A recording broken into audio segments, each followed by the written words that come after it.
Thanks for tuning in to Gin and Tantra, Spirituality with a Twist. You have Daniel driving the ship, co piloted by our good friend and contributor, Dr. Rory Hiltbrand. Rory, thank you for joining us today, my friend. My pleasure. Glad to have you back. Um, but really, Rory is driving the ship today.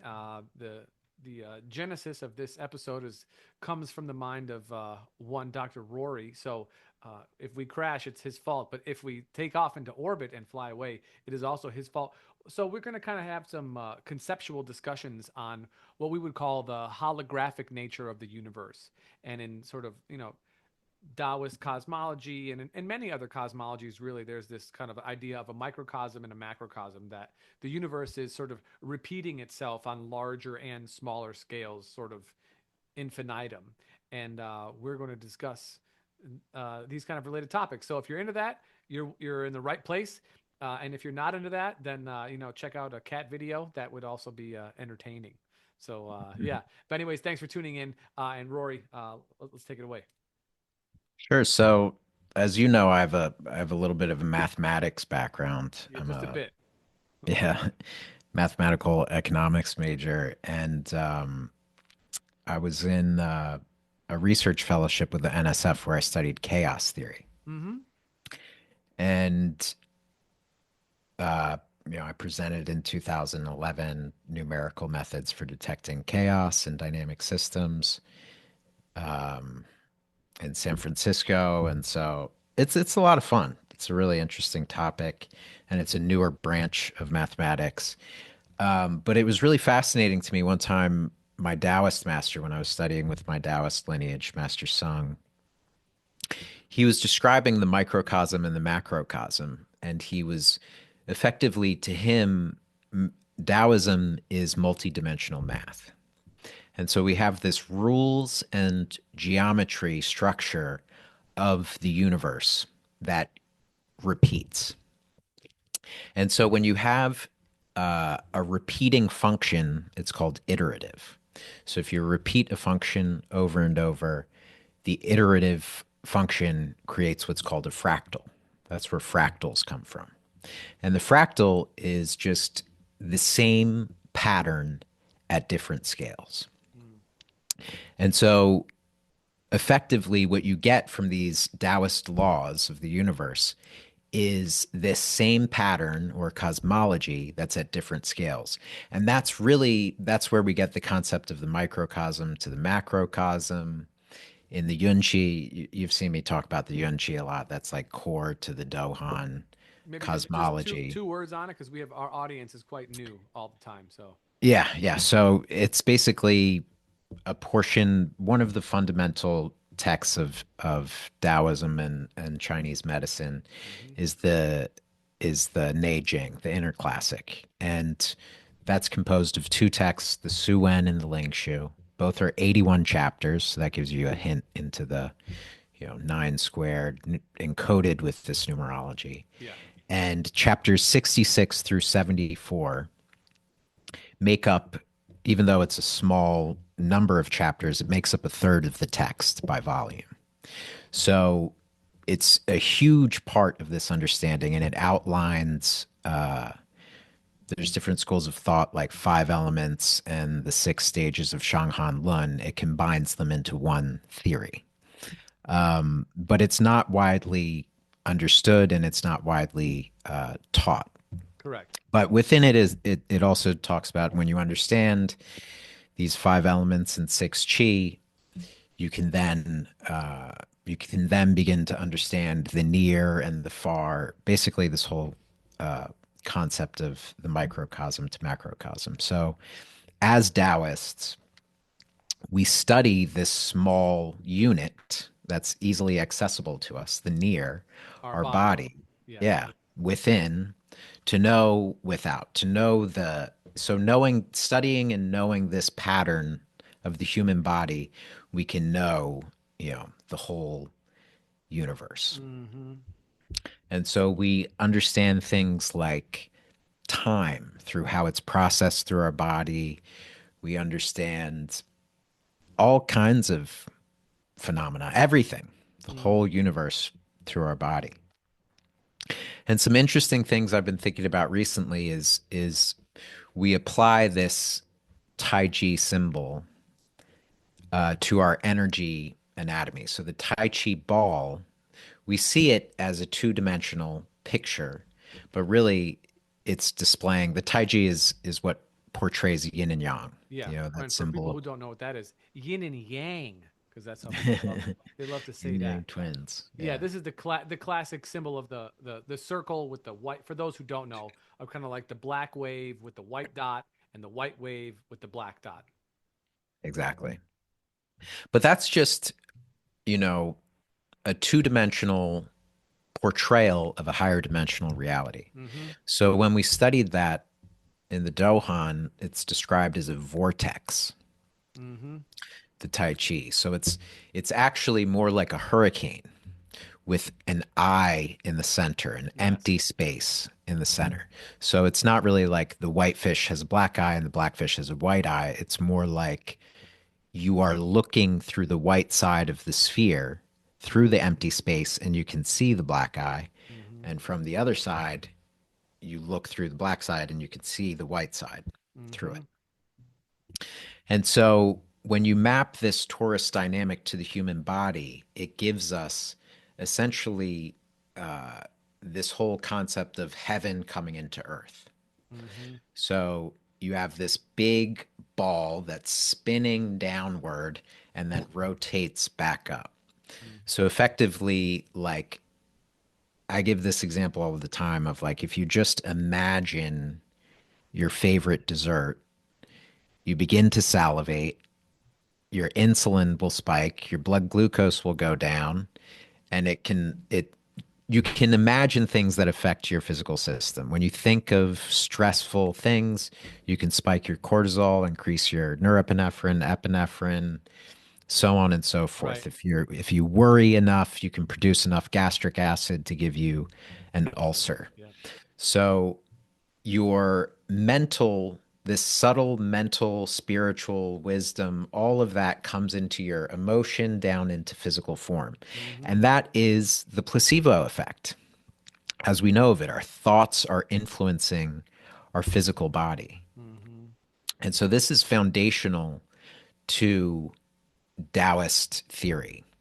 And it's also interesting because in the Yunchi, it gets into what is the texture of your thoughts and how is it affecting different aspects of your five elemental physical form, different organs, etc. Now, when you think about the placebo effect through looking at it through the lens of the microcosm to the macrocosm, the the placebo effect isn't just, you know, an exception in this that we have to rub out. The placebo effect is the law. Right. It's the rule. Yeah. And so this whole, if you look at it from this macrocosmic universe, the way that we perceive this is that it's just a giant placebo effect. This three-dimensional reality is a projection of higher dimensional consciousness Mm. too. And that's another, I've been thinking about that and then also thinking about how time and space, you know, if you've seen Interstellar and the you know, he goes near a black hole Yeah. and he ages much faster because the Mm-hmm. time and space is bent from that planet. In Taoism, we are projecting time and space all the time. And how's Buddy doing over there? Yeah, he's all right. He's um, so we're projecting time and space all the time. Mm. We don't have a problem with that when we go to when we talk about our dreams, that it's a projection of our own mind. But Right. Correct. we object to that when we talk about, you know, you and I talking right now, or, you know, anyone with their day-to-day experience. Mm. But in the same way, it's like in your dream, you believe this to just be a product of your dream brain, you know. Mm. And my Master Sung asked me one time because I was taking physics when I first met him. I was Mm-hmm. trying to pursue a graduate degree in physics. And so I was like, what is this fundamental substrate of the universe? The ether, as they try and call it. And yeah, and he was just saying you're still too wrapped up in time and cause and effect. And he said, what do you think your dreams are made of? Quarks and gluons? And that really struck with me too, that this is all really consciousness. But it may be too much to go into right now, but we are constantly manipulating our own time flow within our human body and the perception of time. Mm, And for us, it may be like, we may object to that and say, no, a second's a second. But if you look at planets, which are just another scale of the same pattern, sure. they are totally warping, bending space and time The at this argument higher that scale. people are going to say, I mean, I don't think anyone's going to say, but if you want to have a discussion, please leave a comment in the YouTube section or wherever, or hit us Yeah. up at ginandtantra@gmail.com or leave hit us up on the podcast, Gin and Tantra podcast. But, they're going to reference gravity, right? Uh-huh. Gravity as the source of dilation of time, Hmm. right? And so while this is, true as we know it to be currently, how does I mean, we don't have as much gravitational mass as a planet does, and our Hmm. planet doesn't have as much gravitational mass as a larger planet does. So, isn't it inherent in the difference in mass that their gravitational field will have an effect on the dilation of time? Is what you're talking Yeah, about? so the larger scale will definitely affect it. But we, in our Taoist clan, the Chong Mai, we call this force of gravity. And the Chong Mai, for those who are keeping score. So that's the eye of that torus, that Mm, central column. That's what enables you to project your own reality stronger, is you're mm, able to bend space and time to mm, create these seemingly synchronicities in reality. mm. So let me do a little bit of a recap here for those who are with us and who are listening or watching on any platform that you might be watching it on. I might have Um, lost everyone already. no, we're good. So I'll bring it. I'm going to bring it. I'll bring it whole to you. Okay. So in summation for where we are right now, just in case you didn't get it, and if this is a repetition, then you get to hear my stupid voice. So whatever. Um, so the Tai Chi symbol, okay, the yin yang symbol, the coin of the black and the white, right, is a two-dimensional representation of a sphere. Relatively, we'll call it a sphere for now, right? Now, if I'm drawing on a piece of paper that is flat, which most paper is flat, you cannot really draw well three-dimensionally. It's still two-dimension upon two-dimension. But if I'm going to represent a three-dimensional object on a piece of paper, it's going to be in two dimensions. So how would I represent a sphere on a two-dimensional piece of paper? With a circle. Now, if I simply put a hole in the middle of that circle, you will believe that that circle has a hole in it. That's the end of it. And now it's not a circle anymore. We call that a wheel. But it's not a wheel. It's a sphere that has a tube in the center. And so you have that tube represented by both holes, top and bottom, if you want to call it top and bottom. That then is a representation of what I would describe as our aura, right? Our electromagnetic field that surrounds us. And I watched a documentary, and I'll have to send it to you. Um, and I'm going to try and get the director on here. But it's a documentary on the heart in particular. Mhm. And they show some research on the heart. And one of the things that they find out is that the body is able to pump blood even at minutes after the heart is stopped.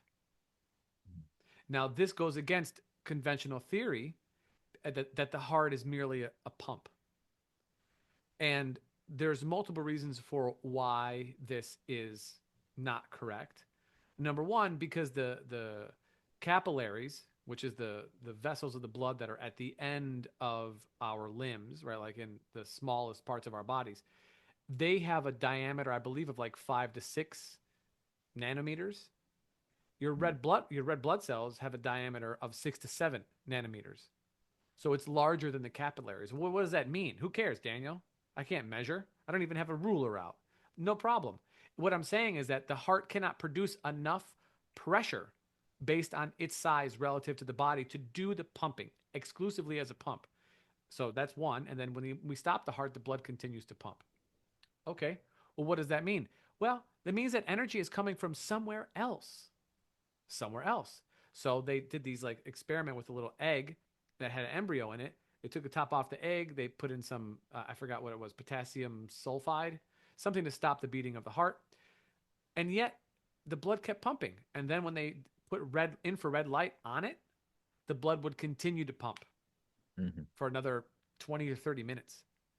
So what does that When you mean? say pump, do you mean flow? Yeah, flow. Sorry. Yeah, The blood yeah. is flowing, not pumping. You're right. The blood is Mhm. flowing. Well, what does that mean? The heart is not the exclusive pump of the blood, number one.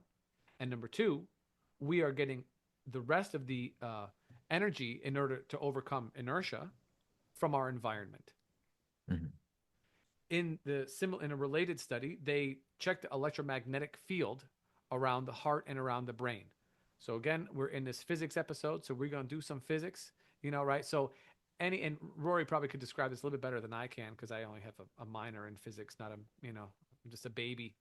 But anything that has an electrical current will have a magnetic field surrounding it.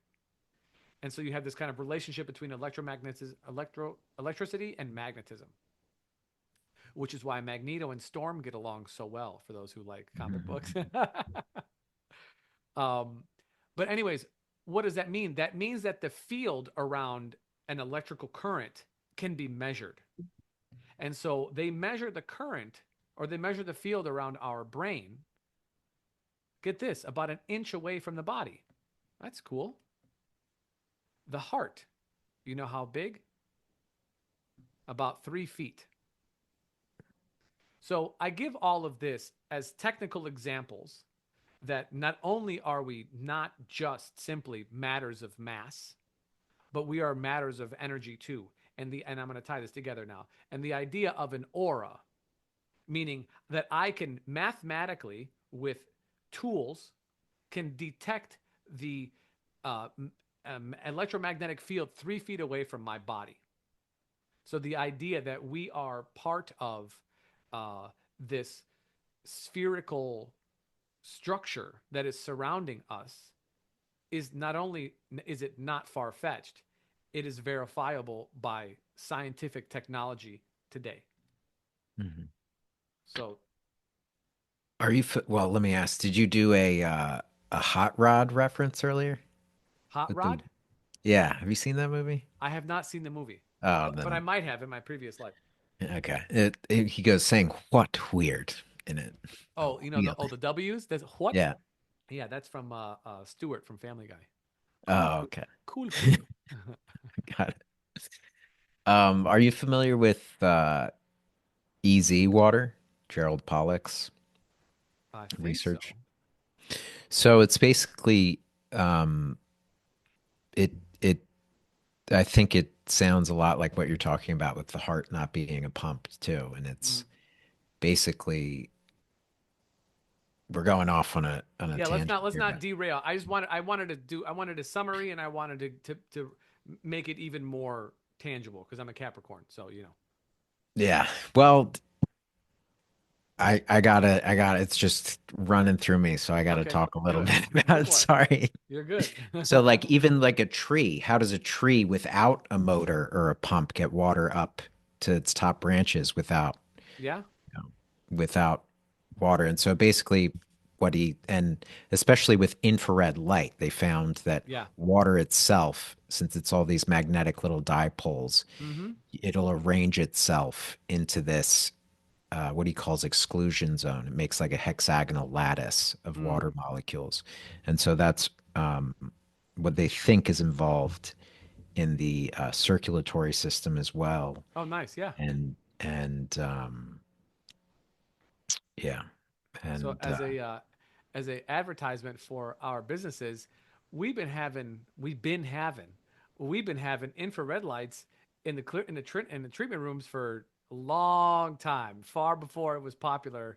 You know, with the mega millionaires who want to live until they're 200. This is old hat for us. I've been getting people tan on a treatment table for since I started.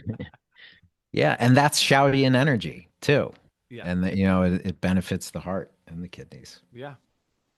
So okay, so continuing on from where you were before. So now we have this torus around us, this sphere around us, with the pole in the center that runs up and down our body, that Mhm, some might call shushamna in like yogic terminology. You're going to call it in the Chinese medical terminology, the Chong Mai, the central channel, or they call it with mhm, the vessel of gushing and rushing, or something like this.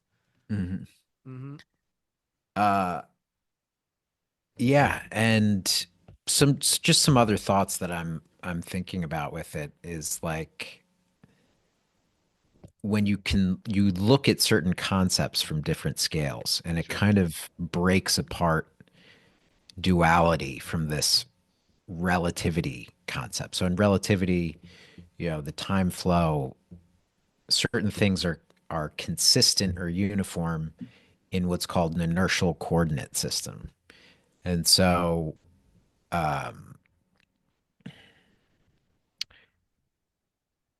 what we're doing is changing our view, our Dao Guan, what it's called is our Taoist view, to look at the same question from different scales Mm, and really take a look at it. So it's almost like Zen koans. So yeah. if you think about like is is it free will or destiny, this predicament that we're in? Mm, And so if you think that it's free will, you have to suppose that there's an individual that can have free will. mm-hmm. But if you suppose that it's fate, well, what is fate other than the free will of God at another level? Mm, So free will and fate, it's almost like syntax error if you can look at it from all scales. sure. You know, You know the uh not agnostics, but the Gnostic approach, right? mm, So the Gnostics, and we've had on kind of a guy who has a pretty big Gnostic podcast. He's written books. He's done all kinds of stuff. Miguel Connor, shout out to Miguel. What's it called? Aeon Byte Gnostic Radio. That's his thing, and so he's pretty knowledgeable on the topic. And we've had him on before, and we've done some Gnostic episodes. But their idea is that like God is above all of the things, and we are being influenced by they call them the demiurge or demiurges, these other minor gods that are like messing with God's actual plan mm. for us, and having a negative effect on reality. That's their belief. So that's another slightly smaller scale than. Yeah, and we kind of in within that great torus that you're contained in, Mm-hmm, it has 7 levels each time. mm-hmm, So this is what's interesting in Taoism. And any time that you would have like a expand, like shoot out of your crown into a mm-hmm. different plane entirely, you're not Like having like a like via meditation, or via dreaming, or via death, or all the above. any of Anytime. these. But Okay. death doesn't necessarily mean through the crown. Sure. Also, you can. So meditation, some people have these experiences on DMT too, where it's Mm, like an unfolding of geometry, like mm, unwrapping wrapping paper, or like the blossoming of a flower, which I think a lot of depictions mm-hmm, of deities comes from, is like this thousand petaled lotus, like this mm, geometry, just an experience of these. When we talk about higher dimensions, it's also literal mm, in a sense. So, and not just literal, there's also its quality and geometry is quite different, and experience and intensity. But anytime that you are in like a certain plane, so we talk about a hologram, there's like multiple layers. We have 7 layers. So each time you can go up or down, you have 7 layers, which just is an interesting aside. If anyone's into mathematics, they can look into bot periodicity. So in mathematics, we have this periodicity of 7 dimensions, 0 through 7, going on and on. And bot is Anyways, B. How do you BAHT? BOTT, Oh, bot. bot periodicity. And I'm just, this is just speculation, but I think it's a fascinating parallel. Okay. And so that central channel, Mm-hmm. that central eye of that torus that expands up to another eye, almost like it was Mahashivaratri yesterday. And the form of Shiva, when Brahman and Vishnu have an argument over who's more powerful, Shiva comes and shows them his true form of this unending, still column of light. Mm. And so that's the same in the Taoist cosmology. Your Chongmai is like your connection to the Tao, and Mm-hmm. that's the unchanging Tao universe, Yeah. the way. And so it projects out, it branches out at all these different levels, and those create within them is like a tiny dot of stillness within these toruses that project out, dual toruses. And so there's a stillness within each of those. So it's almost like there's a God within each of them. So it's like we have these infinities, but there's different scales of infinity. Mm. So we can have different sized infinities. And another thing that I've been thinking about, we were talking about how AI is really trendy, and I had asked my teacher, what does Taoism tell us about AI? Like, can AI be conscious? Can AI be spiritual? Mm-hmm. And so he said, yes, the AI can imitate up to 6 dimensional consciousness. Mm. But since it doesn't have a Chongmai of its own, it's just, it can only imitate that pure light. Mm. It's not its own. It's not a progeny. It's like a reflection of the existing light. Like we can still say that, Venus is out and it's shining, but it's not through its own light. Right. But they make this reference in the in Buddhism. They have a couple funny stories in Zen too, that the reflection of the moon in the water is not the true moon, Yeah. right? And that they have another one that says a dog is walking on a bridge with a piece of meat in its mouth that he just stole. And then he's walking over a body of water and he looks down and he sees this dog walking by him with a piece of meat in his mouth. So he jumps off the bridge to get the other dog's piece of meat. Yeah. Yeah. Hmm. It's a reflection. Yeah. But it's not, yeah, it's not the real thing. Yeah. Yeah. So I thought that was, you know, kind of Yeah. fascinating to think So about. Rory, let me ask. All right, so as somebody you've been, studying this, it's totally in your vibe as a, math person and a Taoist mathematician, if we can call you, you know, Hmm. accessing this, Hmm. right? Become because we talk about, okay, if you leave through the crown, there these, we're all this type of discussion.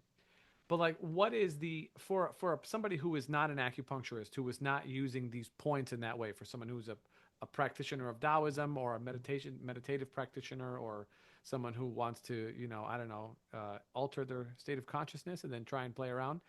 What would you say to that person about being more involved in this reality from a different perspective, or not a different perspective, but another viewpoint? I think, just listening to talks like this can really expand your mind and open yourself in subtle ways. And opening your mind will have subtle effects to your energy and your body. You know, that's what the placebo effect really is. There's an old saying, there's one man who says he can't and one man who says he can, and they're both right.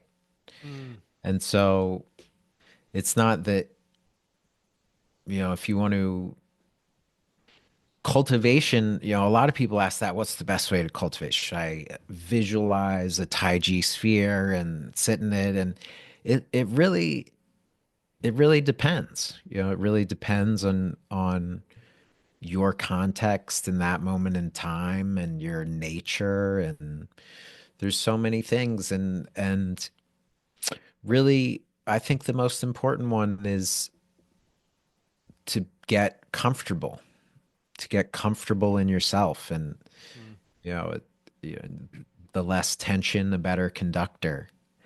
And that really is your true nature, is nature itself. It's not something separate that you are life. You are life itself.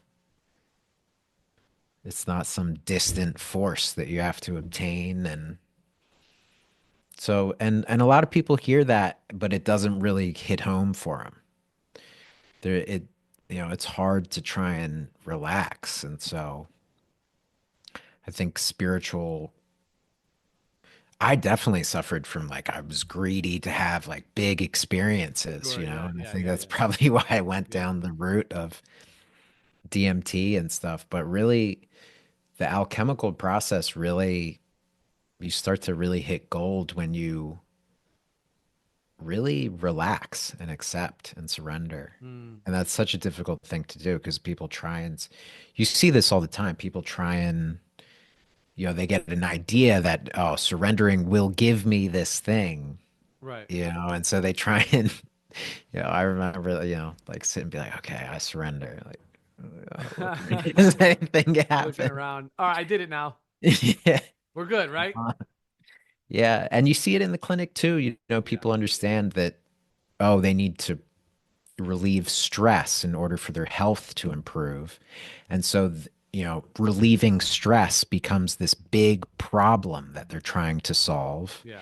And that pursuit is a huge source of stress in itself.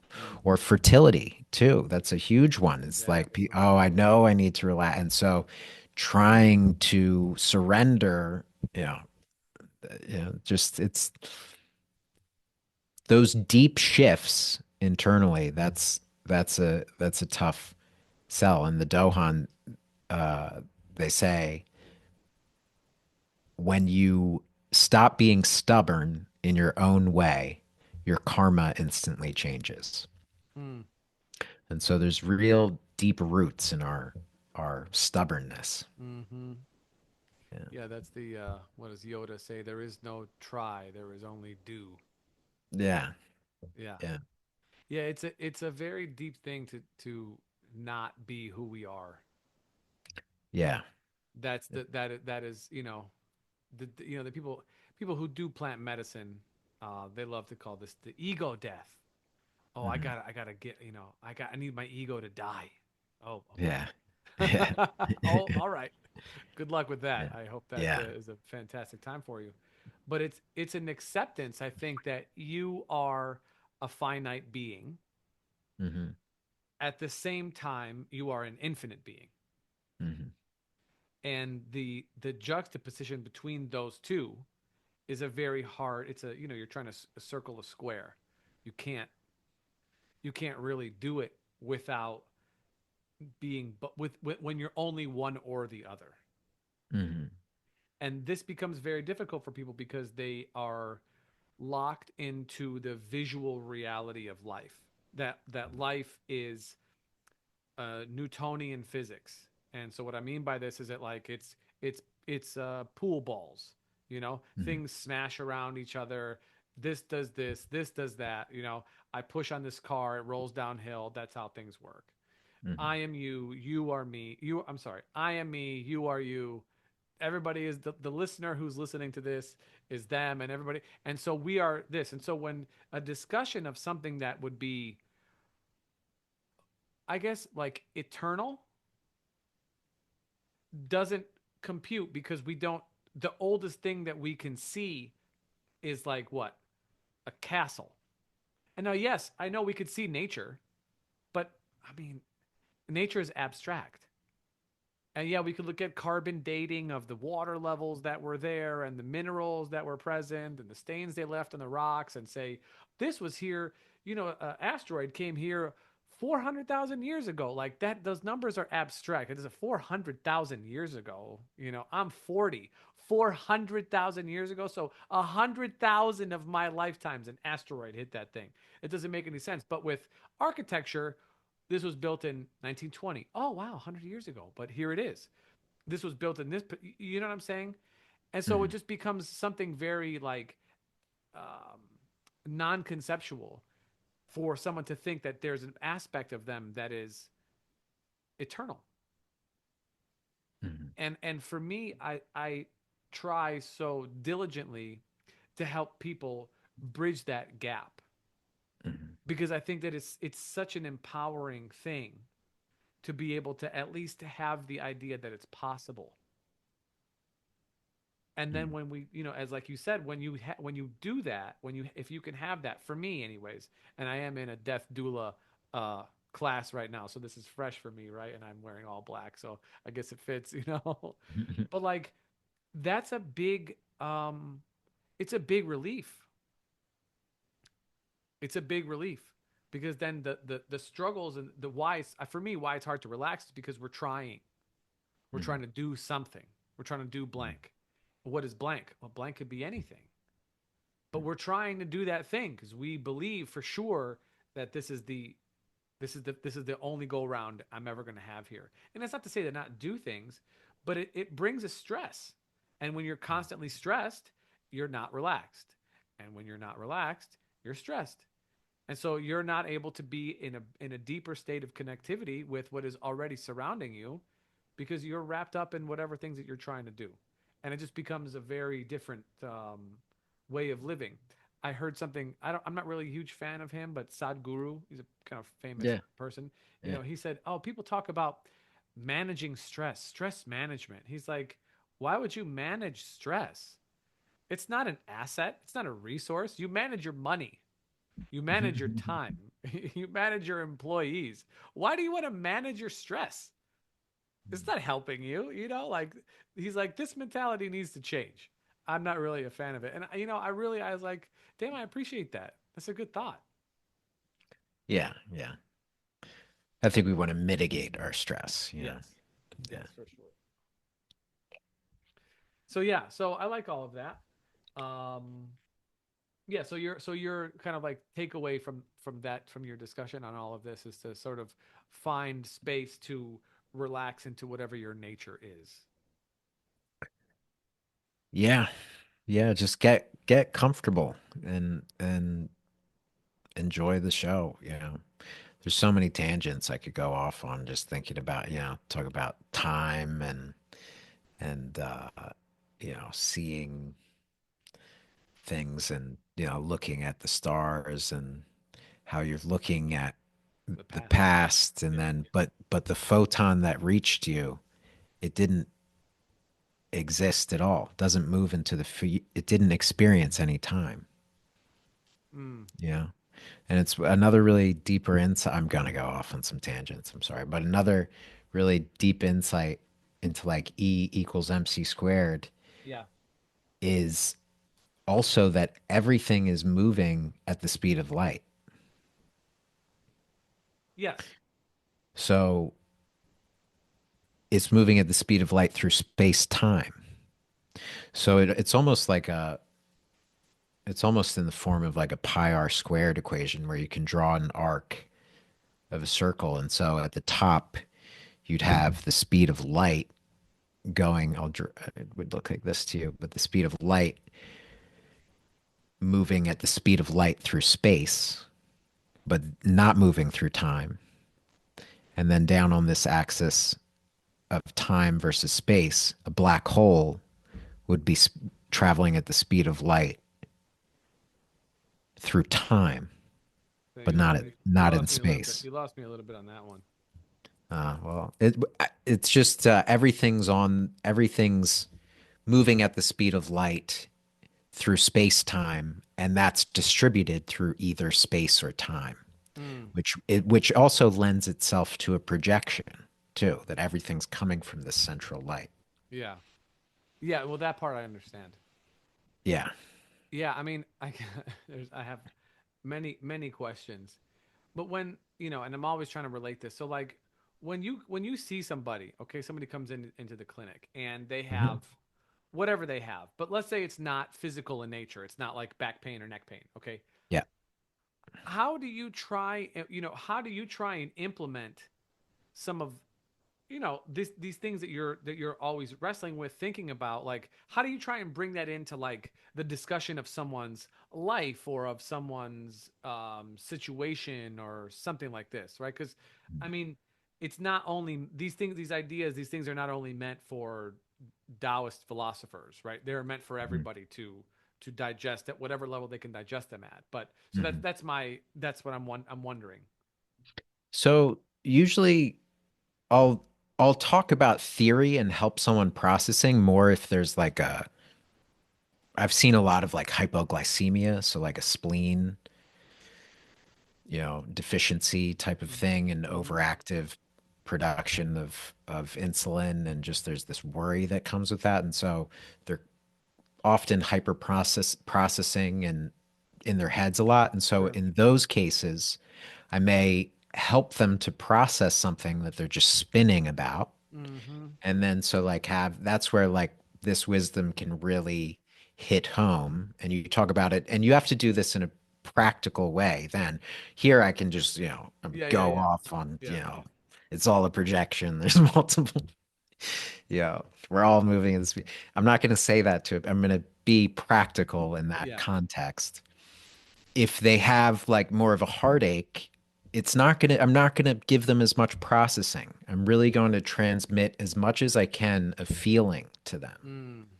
And I'm gonna try and move like often there's a diaphragmatic constriction, like especially if it's like in that state of like resentment where the diaphragm's preventing that Descending. pathogenic chi from injuring the heart. And you see them just thinking about it and they're holding their breath and then they Right. stop for a second, they breathe. I may try and transmit a feeling, and sometimes I'll do that not just through the needle. I might just touch a point or just press on the diaphragm and get it to release a little bit. And then we use certain like mantras to evoke certain energy through the nerve. Sorry, can you hear that? My No, printer? Okay, great. no. Um, certain energy going through the nerve. We don't say them out loud, but it's really that same process of whatever's occurring in your mind, like the placebo we were talking about, will be activity within the nervous system itself. And so Mm. you create a field surrounding it and you try and transmit it's basically all the control cycle. You use a heavenly energy and you try and transmit to that organ if it's an emotional thing. But we also use that same method for if they have anemia. And so we'll put a Jue in energy into the deep level of like spleen 6 and gallbladder 39 to influence the marrow as well. And we'll resonate those with like spring energy. Mm-hmm. Um, so it really it every like we talked about before, it's all context. It depends on Sure. what it is, and so there's no you know one.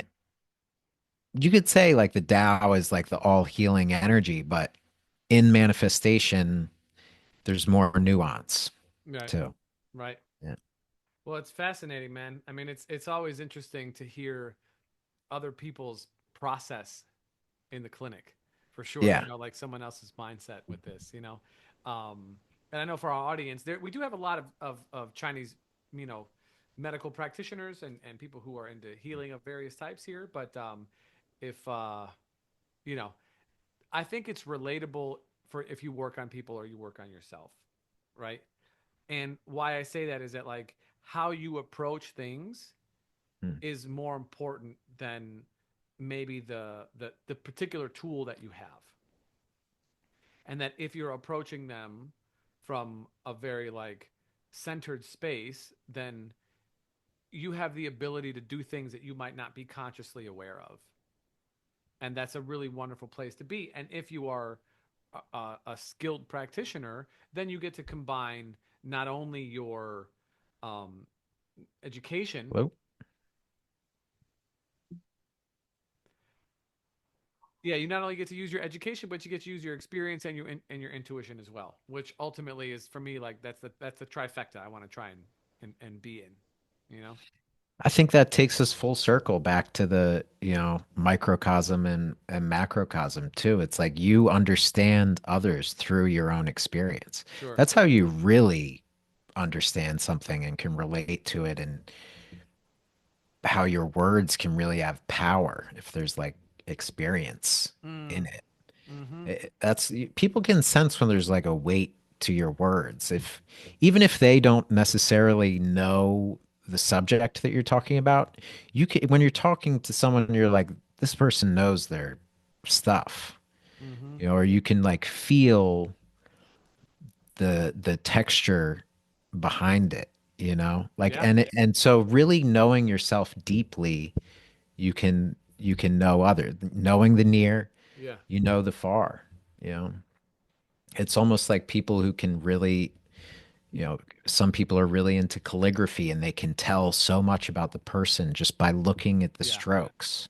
Yeah. Or I was surprised someone sent me a formula recently and they said, "What do you think about this formula I got from someone?" And I could see just some of their thinking in it. And Yeah. Yeah. they were Yeah. Yeah. more TCM and they were more evidence based, and I was amazed at how by knowing something really well, Yes. you can understand it in others. And so knowing that's the biggest key. And that's Taoism, that's Chinese medicine, is understanding. That's what I want to get to in terms of like the microcosm isn't just the microcosmic orbit and all that. It's really when you know yourself deeply, it's the key to insight into others. I think that's a Yeah. wonderful. Well, it's very well worded. Yeah. Yeah. Yeah. Very well worded. And I think that's a good place to pause for us right there. Cool. Yeah. Well, Rory, it's always a pleasure to have you on. I feel like I always learn so much about you, but then just about stuff in general when you come on. So I always appreciate the shares and everything else. And so we're glad to have you as a part of the project. You know, I love being here, man. that's It's a great great. vibe. Yeah, no, it's cool, man. So, audience, thanks for listening. Lighting is so bothering me right now, but it's okay. Listen to the audio version. My lighting or yours? No, mine, mine Yeah. died, and now whatever. It looks like I have a flashlight from the bottom, like I'm in a campground. Um, We should um, do that sometime. yeah. But anyways, Are you afraid of the dark? uh-huh, sometimes. Um, Mhm. but thanks for coming on. Audience, thanks for tuning in. Thanks for listening. We have a bunch of different contributors, and everybody brings a different vibe, which is part of what I wanted. To be honest, I like this community approach of having different voices in the same place. In order to provide value for different people. So ultimately the goal is for people to find out whatever it is that they're interested in, and then when that person comes on, we're going to be in that vein. And when other people come on, it's going to have a slightly different twist. But ultimately, everything that we are bringing to the table here is relatable-ish. It's relatable, but it also is going to take you, beyond just the mundane view. That's the hope. The goal is to leave the mundane view behind. As soon as you finish with this podcast, you can immediately go back to the mundane view if you like. But the hope is that we color your thinking for just a little bit so that you can suspend the view of reality as just merely balls smashing into each other and maybe see some fields and some potentialities for things that can help you to see things differently and then ultimately get to know yourself a little bit better, to know the universe around you a little bit better. Is that right? Yeah, I heard a great term recently. Basically, expand beyond room temperature consciousness. I like that. Yeah, I like that too. Yeah, that works for me. That works for me. Well, Rory, thank you so much for coming on, man. We appreciate it. Thank you, Audience, man. thank you for listening. Definitely, subscribe to the work that we do here. We definitely appreciate it. And, we've been growing a bit, so we appreciate everybody who has subscribed. If you're a new viewer and you have not, and you are still here, you like what we're doing, just hit that button. It helps us out. It costs you nothing. We definitely appreciate it. If you want to get a hold of us, email ginandtantra@gmail.com. You can also leave a comment in the YouTube section, or feel free to slide in our DMs and the gram at the Gin and Tantra podcast. For Dr. Rory, this is Daniel. We'll catch you in the next one. Peace.